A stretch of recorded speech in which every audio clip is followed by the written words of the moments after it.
I am RanDee Camille, and this is R.I.M.S.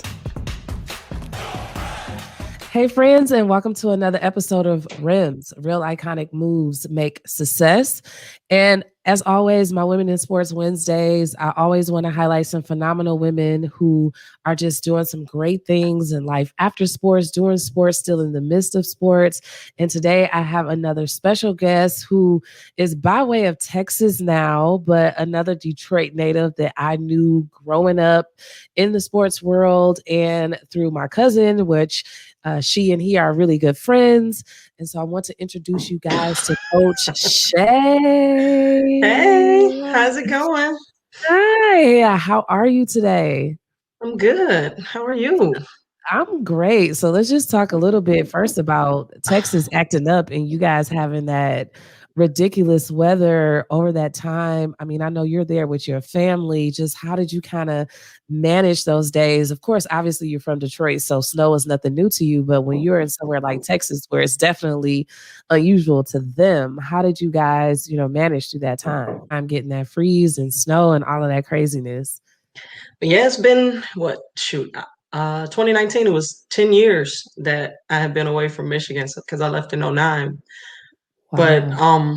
yeah, it was interesting because Michigan, we're used to it getting cold and you may get a slight delay and then it's back to work, back to school, if you get that. Here, there are no salt trucks, there are no plows, nothing like that. So it's shut down. So much of the highways are like overpasses and bridges, and those freeze first. So, Right. I mean, they tell you stay home. The grocery stores were empty. It looked like like when the pandemic was happening and everything in the grocery stores was gone. That's Yeah. what the grocery stores look like then. So, Because it seemed like the videos I seen, it was like watching a movie. Like, yeah. it Oh, just did it not was even crazy. seem real. It was crazy for real. So again, being from Michigan, you know, mama tell you keep rice, you keep beans, you always keep some tuna fish or some All the some canned essential. chicken. You keep the essential, and me just being me, I like to make my, salmon croquettes every once in a while. So I keep some canned salmon. So I'm Okay. like, I like my son likes sardines, and so like it's just one of those. So I keep certain stuff, and then we lost all our food. So it was crazy, but again, I also am a fan of my dad didn't play. Like my dad wasn't gonna do no propane grill. So I grew up on Yeah. the charcoal grill. So I know how to make a fire. So I was like, oh, come on, son, you're gonna come get this lesson. Like it's time for you to learn. So, Exactly. when our power went out, like we were out without power for almost like a day at one point. Um, Wow. so we lost just about everything, like in the freezer, just from thawing. And then we were on those rolling blackouts where it would be on for 30 minutes and then off for an hour, or, so we would have power intermittently. So thank God, some people lost power and water for up to 4 days. We were blessed. We only lost power and I never lost water. And we always had the ability to have hot water. So, Yes. yeah, so it was like, which was huge. Well, I'm glad everybody was safe and you're good making it through that. And hopefully you guys won't experience any of that again. And we are in March, so nobody should have to experience no more snow, even though in Michigan, it's no telling. We have Yeah. 62-degree weather today and it could be 50, 30 tomorrow. Who Yeah, we've knows? So, hit we've hit 80 degrees a couple of times since then. oh, Like, wow. yeah, it's crazy. It's the craziest Okay. thing.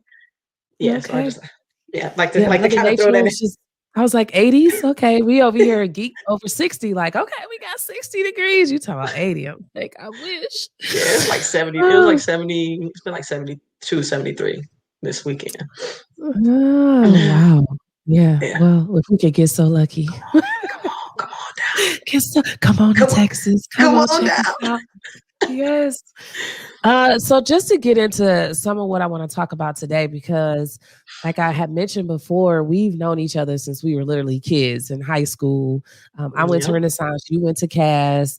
my cousin, who he and I are so tight, Jerai, you and him are really good friends. That's how you Yeah. and I met. And then we both played basketball. We both got into fitness after college and everything like that. So, our lives just kind of transpired and aligned, with each other. Even if we disconnected for some time, we always like reconnected on the check-in. And Yep. I couldn't believe you're talking about your son being 16 and 6'1". I remember when he was born, and you got a 5-year-old and you got a little baby. And with those things, I just really want to talk about, because there's so many working moms that are out here who are really trying to find their way in their own fitness journey, own fitness lifestyle. Me not having children, my way to fitness after sports was a little bit different. So I think it's just really important to talk to people who are always trying to, find their way and stay consistent in their fitness. Talk a little bit about your business and what you have going on with that and what you can offer people in that same realm. But before we get into all that, what I love to do every time I have somebody on is the brag bag. And I just give you some time to brag about yourself. I think it's enough that we don't brag about ourselves sometime, about what we doing and our accomplishments and what we have coming forward. So I just want to give you some time to just get in your brag bag, tell people about yourself, give them a little bit of information, and then we can go further on into the interview.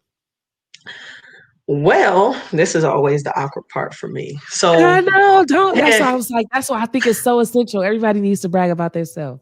yeah. So again, yeah, like I've been playing ball since I was 9. That's when officially when I started, when I first picked up a ball, I was in elementary school. So just fell in love with it, and from that point, even through high school, when it kind of dawned on me, like, okay, I know I'm not gonna go to the NBA. I'm not playing forever. Um, but what can I do? I may play in college, but what can I do to stay around it? And honestly, like I kind of started realizing I wanted to stay around fitness, I wanted to stay around sports, and I wanted to, go into athletic training.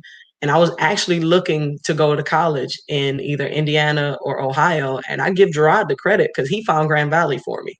Like he was Oh, like, nice. because he was going to Western, he was like, well, Grand Valley is like right there. So I'm like, okay. So I went there. Shout out to GVSU. So I went there, got in the program there, and became a student trainer. And from that point, like I knew, like, okay, I gotta help athletes. I want to help, athletic and healthy people stay healthy. Had my, my first son after graduation, and it just got to the point where I'm like, you know what? I actually love to help people that want to be involved in fitness. So at that point, like I've been involved in fitness since 2001. So the crazy thing is where like most people kind of they take a detour in what it is that they do. For some reason, I was lucky enough to know what I wanted to do at 16, 17 years old, which is Yeah, be around fitness. So not even 40, and I got like 20 years of fitness experience already. So it's right, crazy. So having worked with collegiate athletes, I've got experience in physical therapy, got experience with semi-pro athletes, private clubs, dating myself, Bally Total Fitness. We're not gonna talk about that. Oh, the Valley days in Yeah, the Southfield. Valley days. You know what I mean? That's one of the best crews I worked It with was still, the best So days. Yes.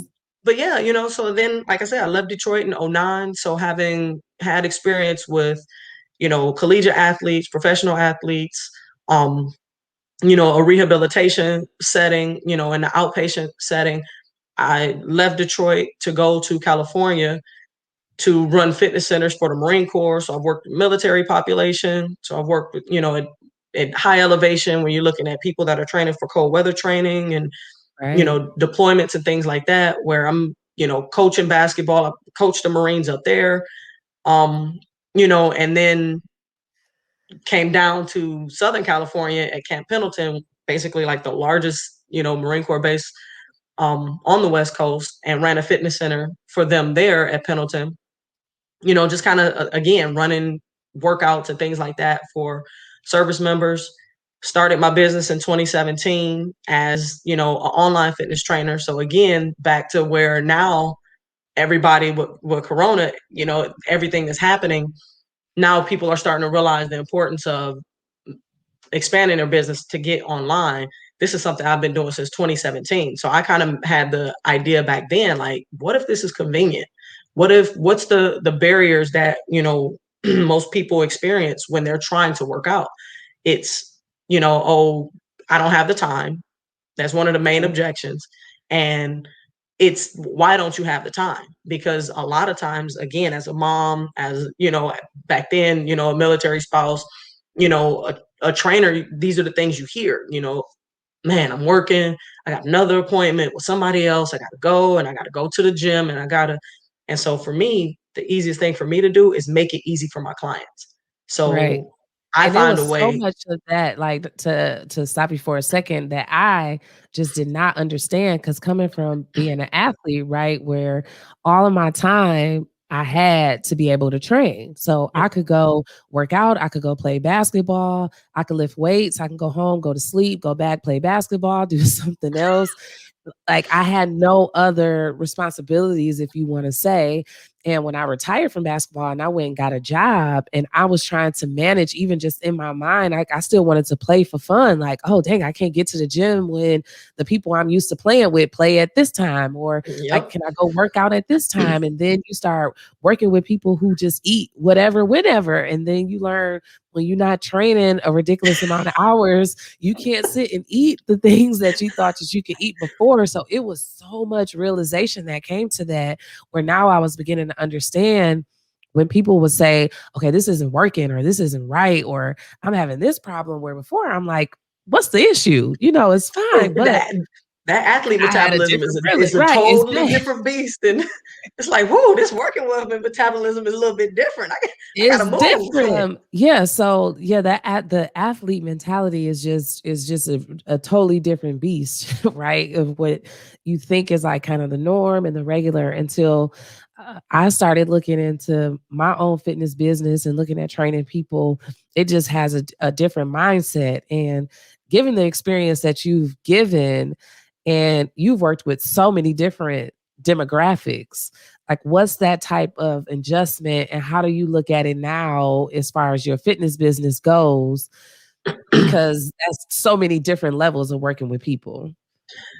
Well, the one thing that I'll say is that, like, so as a student trainer, having that experience with being on the field or the court and seeing sports up front, like, I mean, like, again, you fall in love with basketball. It's kind of like, my mind was gone. Like, and it's funny because I remember being mad that I didn't get basketball. I'm like, I want it, like, as a trainer, like, I want to work with basketball. They gave me Right. football, they gave me soccer, they gave me women's volleyball, they gave me track and field. I was like, okay, stop punking me. Like, I want basketball. Like, and they were just like, basketball. Like, you need to work with the Yep. other sports. And I'm glad they did that, because what it gave me the ability to do is break down movement and break down injury and break down prevention. So again, once you get to the point where, like me, I know nothing about volleyball, I knew absolutely nothing about soccer. So to be a trainer, kind of looking at that athlete performing their movements and things like that, when it comes to understanding, like, the analysis of motion and improper, like, what muscle imbalances or lack of flexibility could cause, limited mobility in certain areas with certain movements, it kind of gives me a different eye for seeing things. So working with, the college athletes, that's all fast paced. So then flip Right. that. My first job out of college was an outpatient rehab clinic. So Oh, now I'm dealing with, like, you talking knee about real replacements and flipping frozen pace. shoulders. Like, oh my God. Exactly. So, but here's the how things are crazy, right? So here's the blessing in that. I was like, oh my God, it was such an adjustment. But then in walks my the guy who was basically ended up being a client of mine until I left. In walks this semi-professional basketball player that he was so high level that the therapist didn't know what to do with him. He was like, okay, they're giving me stuff, but I'm gonna mess around and get out of shape. I can't deal with this. I'm either going to Exactly. leave or they're gonna have to step up their training. And I was just like, Hi. pick me. I'm like, pick Come over me. here. I know. And I swear to God, it's the funniest thing. Cause he was like, oh, what school did you go to? I was like, I went to Cass Tech. He was like, no, you didn't. I'm like, yeah, I did. I think Like, I know what how you school gonna I graduated from. all right. I'm like, how you gonna tell me? Like, he was like, You didn't know who you didn't know who I was. I was like, oh, humble much? Like, am Like, I am I supposed supposed to know right? who Like, you should I know are? who you are? Should Yeah, come to I? find out, yeah, I clearly should have known who he was. Oh, Like, okay, well, somewhere in my head. So yeah, I googled him. I was like, oh, like yeah, he was the man for real. Like, whoops. But from that point, I mean, he became a great friend, wonderful client, and they gave him to me. They were like, as long as you can answer why you're doing everything, you train them, you kind of can, you know, orchestrate his program. And so I put his program together, just went through and said, hey, this is what I'm thinking. They grilled me on questions and I got to go through everything with him, created that relationship. And from that point, he went back overseas and came back. Hey, I'm hurt. I'm like, well, I'm not at, at it's like Heartland I'm not anymore. quite there. I'm over at Bally's. He's like, all right, well, I'm coming there. So he came to Bally's, trained him there, went back overseas, come back. Hey, I'm back. I'm like, okay, with this injury, you might need a trainer. He's like, you my trainer, fool. Yeah. I'm like, It's like, well, oh, all right then. okay. So we made it, but the crazy part is that like through one of those times, he goes back, gets MVP, like crazy, has like one of the best seasons he has and God knows how long. And it's like, oh, that was all you. I was like, for real? Like, okay, You're like, I guess I oh, know what well, I'm doing. thank Guess I you. know what I'm And doing then. And I think that's so major because now it happens a lot, right? Watching everybody's a trainer in whatever sport, or they can get you stronger, faster, whatever, whatever. And a lot of these people are doing such damaging things to the kids or adults' bodies, right? And where is that education part to be able to say, I got this injury. I need you to get me in shape, but this injury is here.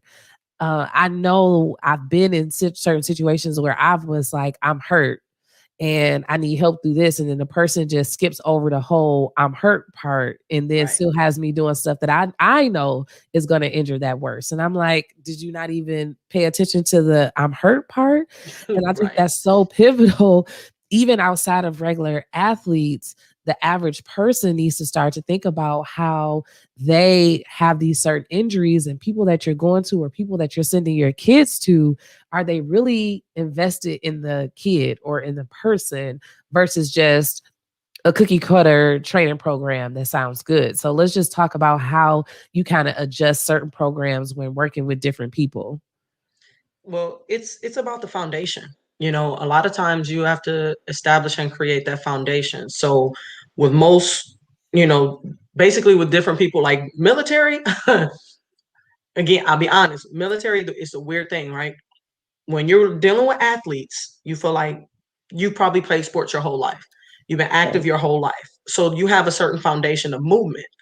So a lot of times, doesn't matter what sport, if I say, hey, you're going to do this and I show it to you, you could probably replicate it because you've probably been active your whole life. Military, you can't make that assumption.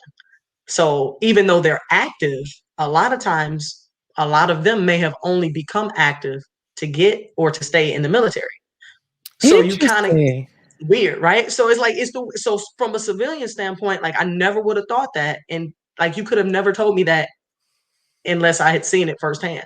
I've seen so many military personnel that don't have a basic foundation of movement or a basic understanding of activity to the point where their only level of activity may be their mandated workouts that they're told to do.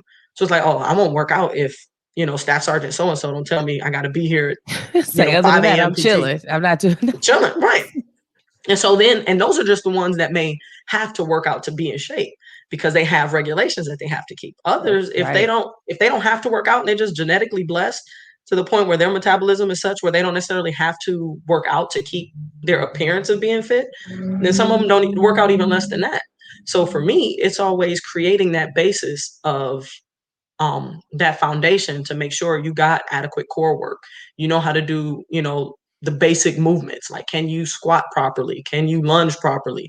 You know, do you know how, like, what does your rotation look like? Do your hip, like, can you hip hinge? Like certain things, like you have to be able to, I have to watch you do a push, a pull. So certain things that I have to be able to see, okay. And then you got, also factor in balance. What's your balance like? Can you balance on one foot? Can you, are you imbalanced left to right? So it's certain Right. things that you have to be able to understand, depending on your population. And so, a rehab population is totally different. And it's amazing how many people don't even think about the all of that part of it, because as you know, when you start to train people, the basic squat is out the window. Like when I train women, I always make them laugh, but they literally adjust their squat when I say, okay, no, it's just like if you were squatting over a toilet, you at a public bathroom and you're not gonna sit on this toilet, how you gonna squat over it? Right. Instantly, every Yep. woman can relate to that, and they Yep. adjust and they push their hips back further. And then I'm like, there Yep. you go. And so they'll be laughing, but it's like, that's what a real squat should feel like. This is Exactly. like, how can I relate it to the regular things that you're doing to make it make sense? And also to be able to give you the effective workout. And at the same time, I'm not giving you injury. If anything, we're building it and making it stronger, not actually making it worse. And I think that's just so important that people need to hear that. And when I even tell people that when if they're looking for trainers for their kids and sports and stuff like that, that they need to pay attention if the person is really paying attention to what's going on with your kid, or just saying, this is the one workout I could throw out there for everybody, and nobody's really gaining anything effective out of it. Thinking about that, so how did you get into your fitness business? And now, because I know we spoke about your children earlier, 3 kids in, having a business, having work, everything. How did you start the business? How are you maintaining, and what's your work life and fitness balance?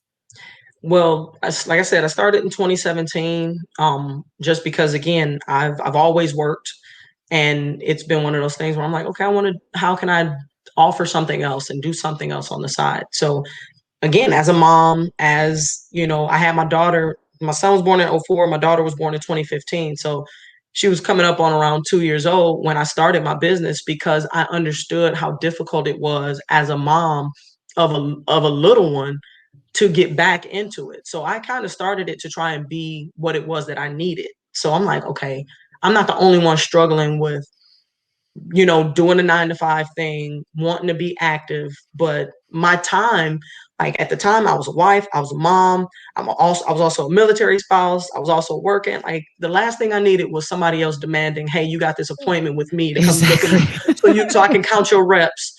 You know what I mean? Like after Yes. work, but you got to be here between this time and this time. And if you late, then I don't see you. Like I didn't have time for that, because stuff That's happens. And real. I'll get Yeah. sometimes I say I'm gonna get to the gym at 5, and if I get there by 7, it's a good day. Exactly.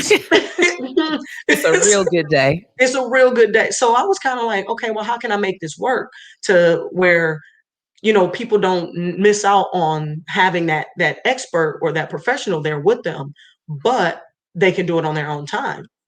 So I have a fitness app that allows me as a trainer to give you workouts, but for every workout I tell you to do, I have a video showing you and explaining to you how you're going to do it. So now you don't necessarily need me there to count reps. I can tell you how many reps and how many sets you're going to do. I have the ability to text you and say, hey, I saw you didn't make your workout yet, or it's 7 o'clock or 6 o'clock. You're supposed to be there at 5. What's the deal? Yeah. I'm like, uh-oh, accountability. So you got that Exactly. accountability. You have that, guidance to tell you how many to do and the reps to do.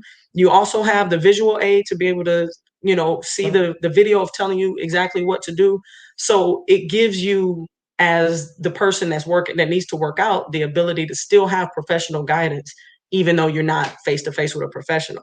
So that's why I created it. And so, I mean, it started slow, but I've had military clients, I've had, moms, I've had, people that wanted to gain weight, people that wanted to lose. I just felt like, for me, my niche and my as for relatability was definitely moms. Once I had my baby boy in 2018, that was it, because I started again. It was like, man, I'm not working out. What am I doing? It's the same thing you go Right. through, like Yep. that. Yeah, as an athlete, you start working, and it's different stages. It's the same mindset. Like Yes. this worked at this point when things were going a certain way. Now life has changed, and now there's an adjustment, and you have to adjust. So my adjustment was, man, second C-section. I'm sitting here now. I got 3. Victoria was And let me 3. tell you, before you even finish, some people know, some don't, that I had fibroid removal surgery at this point. Maybe it was 4 or 5 months ago, and they had to remove my fibroids like a C-section. Okay, as you know, I don't have any children, so I couldn't have nothing to relate to the whole process or whatever. And I literally had everybody cracking up because it seemed like everybody I knew, all my friends that had a C-section, I said, y'all kept a whole kid alive after this surgery because I cannot even Look. function right now. People are helping me get out the bed. Like my mom, my sister, my dad, my boyfriend, like they took care of me like hand and foot because it was just not easy to do anything. Like I couldn't go up and down the stairs. It was enough just to go to the bathroom. So I'm like, how does anybody keep this whole child alive after Girl. a C-section? So here you say, okay, now I'm on the second C-section with Girl. my baby boy. I just is, and I'm a woman, and at no time did I ever challenge that it was a difficult thing. But Right. I Yeah, you just just don't say, know. you just don't know. And for me, in my mind, I was like, okay, after 2 weeks, I'll be back walking and moving and everything will be fine. 2 weeks you can finally go up and down your stairs. Exactly. Maybe. Exactly. I was like, maybe not. This is a Yeah. bit more. And I said, I didn't even have, if you want to say, the privilege of a whole child stretching me out and moving everything That around privilege and thing to is go dependent back. on when you ask, okay? That's why I said I love them. privilege after the healing and they're growing up and they so precious. And I'm gonna insert pictures of your babies because you got the cutest kids ever that I love so much. Thank you. But I just had to put that out there that people have to understand. Like if you haven't had that C-section journey, that is something Yeah. different to Oh, recover and from. the crazy part is how so Victoria was breached. Go figure. No surprise there. Like she was the reason I My had the girl lives C-section. Like, she on her own accord. yeah, clearly she does what she wants. It has been because she was supposed to turn, and it was just like, no, we're gonna get No, this foot, or how about so that? because that's peanut. But so yeah, so she was the C-section, and then so Thomas was the biggest one. He was the biggest baby, and they have you walking like the second day. They're like, oh, okay, C-section, you can't lay down. You got to get up and walk. So it's funny if you look back through my Instagram, you'll see, like, I'm pretty sure it's with Victoria, the first walk that I took. And I was just Right. like, and I had made like, okay, here we go. And so I took a picture of her from that angle when I'm like walking through the maternity ward, like it's recovery starts now. And so it's crazy because that's one of the things that I mean, I had like even the day after I had my C-section, I was doing heel slides. Like, I don't know if you ever had, like, I was in bed just like doing heel slides because Yeah. post, again, postpartum, a lot of women deal with, that pelvic floor weakness. And so Yes. those were things that didn't want to deal with. So certain little minor exercises that were just lying, things that I did to try to keep my pelvic floor strong, aside from the Kegels and things like that, but just to keep the pelvic floor strong. So Yeah, it's that's just, why I was it's, trying to trust me, it's no encourage joke. because a lot of women have been asking me about it because I posted it on social media Yeah. about me having, and the two things I say. The first one is prepare your body as much as you can before surgery. Get as strong as you can. Active, like you said, do your Kegels, your abs. Strengthen Yeah. the lower half of your body as much as you can before you have surgery, and get in as much shape as you can because you literally won't be able to do much. It's no Nope. like going right back into it. And then as you can do things, you start to strengthen your body back into where you want it to be. But it is some preparation behind it. And I'm like, if there is a day that I become pregnant, one thing is for sure, I'm not going to stop moving during the Yeah. pregnancy because I'm like, after you can get caught quick Oh, yeah. because that's not easy. And so that's why I try to encourage women. It's really important to stay moving, do what you can because that after is something serious. It's something serious. I just want to close out. I want you to just talk about where people could find you and get information if they want to do some online training with you and what it is that you can provide for them right now because I just want people to become more active in what you have going on and what's happening and everything. So just give us a little bit of that information as we are closing out. Absolutely. So on YouTube, you just search for me at Coach Shay. Um, I always keep up a few of the videos that I have that are specific to certain exercises. and I even post some workout videos there. I'm on Instagram at MTJ Fit. My business name is Make the Journey Fitness. Is Make the Journey. So that's kind of my slogan. Journey Fitness is the business name. So the Instagram tag is MTJ Fit.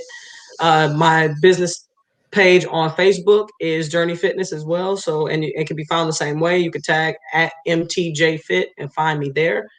And again, if you're looking for online training, as always, go ahead and, shoot me a message and I will get to you as soon as possible because these ones got me Yeah. busy.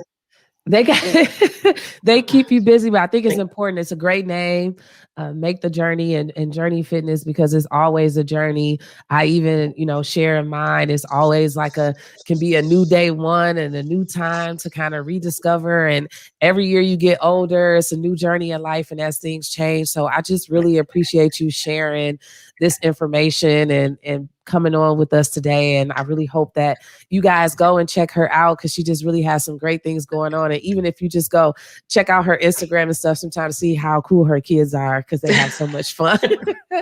And definitely, if I can ever get out of the city and get to Texas, and then I'll get there and come and visit you, or if you're ever in the city, definitely hit me up. And I really appreciate your time with me today and getting to visit with the littles. Absolutely. Yeah, that's the thing. Anytime you're in the area, please make a point to come see us because we would love to have you. Can you say hi?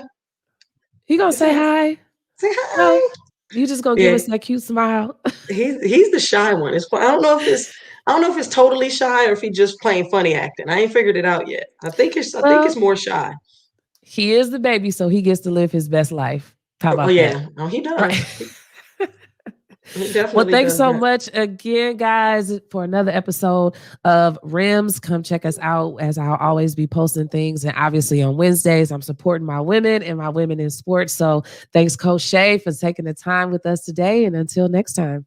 No problem. Thanks for having me. I appreciate it so much. I am RanDee Camille, and this is RIMS.